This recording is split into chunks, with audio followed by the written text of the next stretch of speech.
चलिए आज हम बात करते हैं महाकुंभ के बारे में।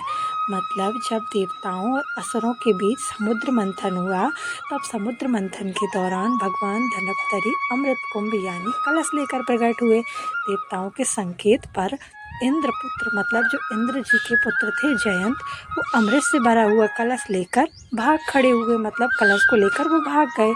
तब असुर, जितने भी असुर थे, वो जयंत के पीछे भागने लगे। मतलब कलश को छीनने के लिए वो जयंत के पीछे जाने लगे। अमृत कलश की प्राप्ति के लिए देवता और दैत्यों के बीच 12 दिन तक भयंकर युद्ध हुआ। मतलब दोनों लड़ाई कर रहे थे कि जो अमृत से भरा हुआ कलश है उसको हम लेंगे, देवता बोल रहे थे, और जो असुर थे वो बोल रहे थे कि हम लेंगे। मतलब 12 वर्ष तक देवताओं का एक दिन मनुष्य के 12 वर्षों के बराबर होता है। इस युद्ध के दौरान जिन जिन स्थानों पर कलश से भरा हुआ जो कलश था, अमृत से भरा हुआ कलश था, उसकी बूंदें मतलब जो खींचातानी हुई ना, उसमें जहाँ जहाँ पर वो बूंदें गिरी, क्योंकि थोड़ी देर में उस कलश को असुर लेते थे, फिर उसको देवता ले लेते थे। मतलब लोग उसके लिए लड़ाई कर रहे थे।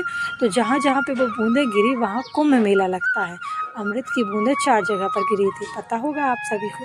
सबसे पहले प्रयागराज, हरिद्वार, उज्जैन और नासिक, इन चारों स्थान पर कुंभ मेले का आयोजन होता है।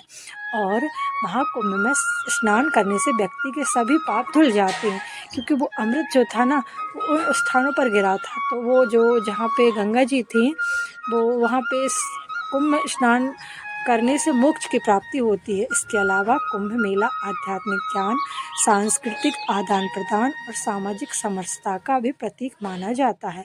लोग आध्यात्मिक ज्ञान और मानसिक शांति के लिए भी कुंभ मेला में आते हैं। बता दें कि महाकुंभ में नागा साधु से लेकर अन्य अलग अलग बड़े साधु संत पधारते हैं, जिनका आशीर्वाद लेने के लिए श्रद्धालु दूर दूर से कुंभ मेले में शामिल होने के लिए आते हैं।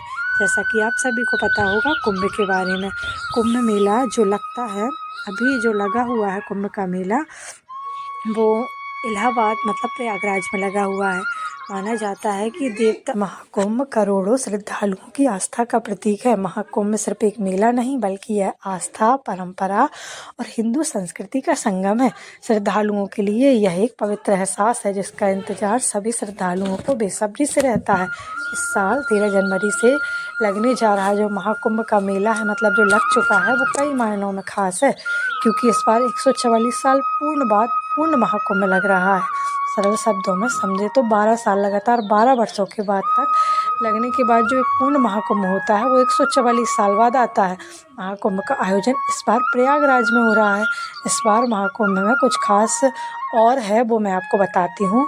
जो इस बार का महाकुंभ है ना, उसमें आप सभी को पता होगा कि इसमें जो शाही स्नान है, उनकी संख्या भी बहुत ज़्यादा है। और कुछ ग्रंथों में उल्लेख है कि सतयुग से ही इस मेले का आयोजन किया जा रहा है। हालांकि किसी भी पुराण में विस्तार से इसके बारे में कुछ स्पष्ट नहीं है, पर कुछ ग्रंथों में ऐसा बताया गया था कि जो कुंभ मेला है वो 850 साल से भी ज़्यादा पुराना है। जब आदि शंकराचार्य थे, तब उन्होंने महाकुंभ की शुरुआत की थी। कुछ कथाओं में तो ऐसा भी डिस्क्रिप्शन मिलता है कि जब समुद्र मंथन हुआ था ना, उसी के बाद से कुंभ लगना शुरू हो गया था। और जो गुप्त काल था ना, गुप्त काल में भी गुप्त काल के दौरान इसकी शुरुआत हो गई थी। और जो सम्राट मतलब राजा हर्षवर्धन थे, उन्होंने उनके टाइम पे ही शंकराचार्य और उनके शिष्यों द्वारा एक सन्यासी अखाड़ों के लिए एक संगम तट पर शाही स्नान की व्यवस्था की गई थी। जैसे जूना अखाड़ा होता है, आपने देखा होगा कि इस साल जो कुंभ लगा है उसमें अलग अलग सेक्शन